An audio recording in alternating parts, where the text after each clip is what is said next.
am Dr. Harshvardhan. I am professor and head of cardiology at the Mahatma Gandhi Medical College and Hospital in Jaipur. Atrial fibrillation is one of the most common arrhythmia that we see in clinical practice. Sometimes it is symptomatic and may cause a lot of symptoms to the patient, but the main problem arises because of the risk of stroke in these patients. These patients are more prone to get strokes.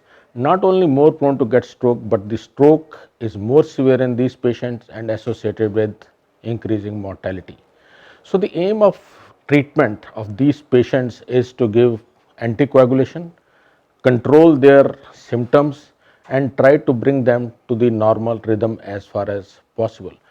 But a lot of the times it is not possible because the general physicians, the treating clinicians don't follow the guideline directed medical treatment in these patients.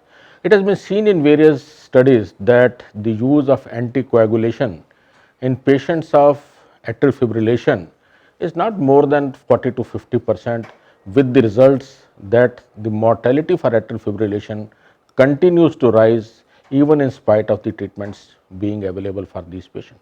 So I think one has to focus on increasing the use of guideline directed medical therapy in these patients. To do that, one has to adopt an integrated approach in which the patient's importance is of paramount importance.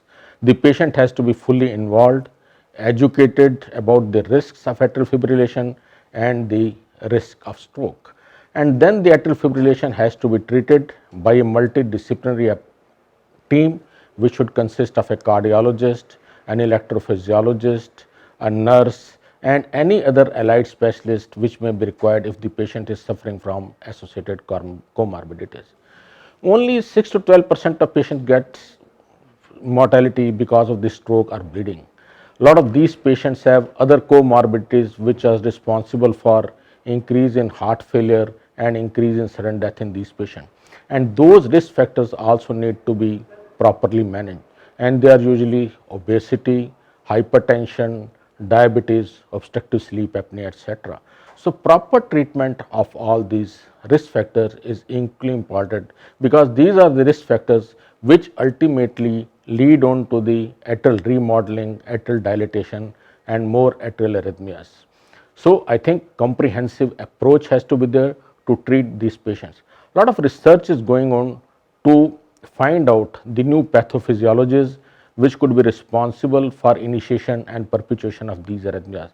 But still no new drug has come on the horizon to treat the arrhythmia. I think the time is required when more research should be done to find out the basic pathophysiology of these arrhythmias, find the basic cause why these arrhythmias are initiated and perpetuated, and find new drugs and therapies to treat these patients. Thank you very much.